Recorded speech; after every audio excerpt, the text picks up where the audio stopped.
Petróleo sin reservas, con el ingeniero Rafael Gallegos. Los giros estratégicos del petróleo, segunda parte. La Guerra de los 6 días representó una humillación para el liderazgo árabe. Como respuesta, ya se palpaba un mar de fondo contra la existencia de Israel y contra su mentor Occidente.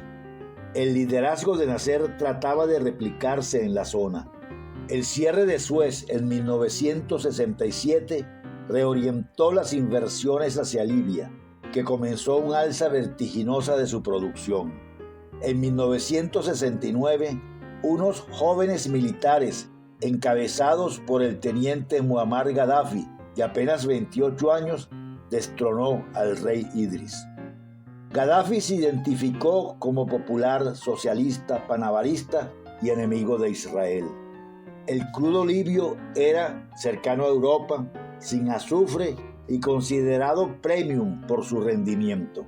Esto lo aprovechó Gaddafi para incrementar los precios e impuestos con mucho arrojo. Es famosa su frase que Libia vivió 4.000 años sin petróleo y podía cerrar los pozos y vivir otros 4.000 años de la misma manera. El ejemplo libio cundía en otros países árabes. Paulatinamente, la OPEP tomaba conciencia de su poder. En 1971 se reunieron sus países miembros y promovieron incrementos de todo tipo para su petróleo.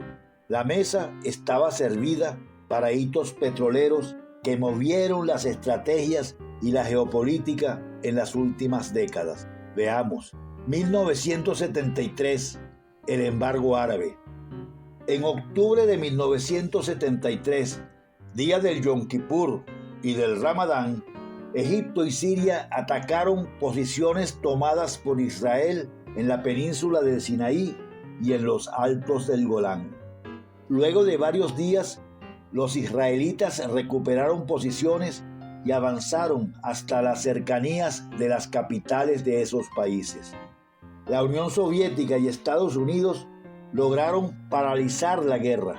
Sin embargo, los países árabes iniciaron un embargo petrolero a países que habían apoyado a Israel y redujeron en 5% su producción mensual de petróleo hasta que se regrese a la frontera de antes de 1967, decían. La consecuencia fue que los precios se dispararon desde 3 hasta $12 por barril. El rey Faisal, aliado de Estados Unidos, actuó del lado árabe. Dicen que mató a 2 pájaros de un tiro. Por un lado, redujo su producción de yacimientos sobreexplotados y por el otro, al colocarse contra Estados Unidos, anuló cualquier reacción militarista contra su régimen, tipo Egipto o Libia. Consecuencias estratégicas. Se movilizaron cientos de miles de millones de dólares desde las arcas del primer mundo hacia los países petroleros, lo que generó una crisis en el mundo desarrollado y el dominio de los árabes en el mundo petrolero. Las colas para surtir gasolina y los altos costos de la energía asociados a la inflación y al decrecimiento le advirtieron seriamente a las sociedades avanzadas que el petróleo ya no era ni barato ni infinito. Los carros fueron rediseñados. Se inició una etapa de eficiencia energética y de intensidad energética. Comenzaron a buscar con afán la independencia del petróleo. Las energías alternas se hicieron una necesidad. Paradójicamente, Estados Unidos consiguió el reemplazo del petróleo en el mismo petróleo, el petróleo de lutita, que les incrementó una decadente producción de 5 millones de barriles diarios hasta un pico de 14. El petróleo se convirtió en el alma política por excelencia en el mundo árabe. 1979, la caída del Shah de Irán. Reza Pahlavi tenía 38 años al frente de Irán. Fue derrocado por el imán Jomeini. Los precios se dispararon hasta $40 por barril. Las armas del Shah, policía petrolero de la zona, quedaron en manos de un dirigente profundamente antinorteamericano. Consecuencias estratégicas: Irán dejó de ser el policía del petróleo del Medio Oriente y se profundizó la influencia de la Unión Soviética en la zona. 1980, Guerra Irán-Irak. Duró 7 años. La Unión Soviética apoyaba a Irán y Estados Unidos a Irak.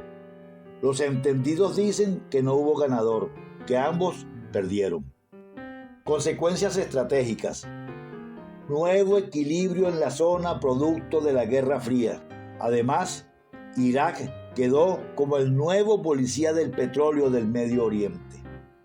Pocos años después, Irak, profundamente endeudado por la guerra y creyendo que era realmente poderoso, invadió Kuwait en 1990. La respuesta del mundo no se hizo esperar. Una alianza de 34 países, encabezada por Estados Unidos, respondió militarmente. Hussein perdió y no lo tumbaron porque representaba el dominio de la zona ante diversas razas y culturas. Arabia Saudita suplió la producción de Irak y además se convirtió en el nuevo policía del petróleo en la zona. En el año 2001 cayeron las Torres Gemelas en un terrible atentado encabezado por el árabe saudita Osama Bin Laden. Consecuencias estratégicas: además de la profundización de todas las medidas de seguridad, Estados Unidos revisó el rol de policía del petróleo de Arabia Saudita. Osama era saudita, y si se alzaban los árabes sauditas, ¿quién sería el policía de la zona? Entonces, inventaron la búsqueda de armas atómicas en Irak, la invadieron y derrocaron a Hussein. Habían decidido ejercer ellos mismos el rol de policía del petróleo. Aprovecharon los movimientos denominados Primavera Árabe para ayudar a implantar la democracia en la zona. Pero sin cultura democrática, pronto se marchitó la primavera en muchos países. Consecuencias estratégicas: al caer Hussein, resurgió la fuerza de las minorías iraquíes y al final se formó el ISIS. Por otra parte, la llamada Primavera Árabe finalizó en Siria con la integración de los nuevos bloques geopolíticos que regirían el siglo XXI. Por un lado, Estados Unidos, Europa y Arabia Saudita, y por el otro, Rusia, China e Irán, entre otros. Finalmente, en 2002, la exclusión de 23.000 trabajadores de PDVSA se constituyó en un importante hito. Devino en la destrucción de PDVSA y la salida de unos 3 o 4 millones de barriles de petróleo del mercado mundial durante por lo menos 2 décadas, que aunados al 1.000.000 de barriles que deja de producir Irán por sus sanciones, abrió un hueco de mercado para la producción de lutita en Estados Unidos, aspecto que no deja de ser curioso.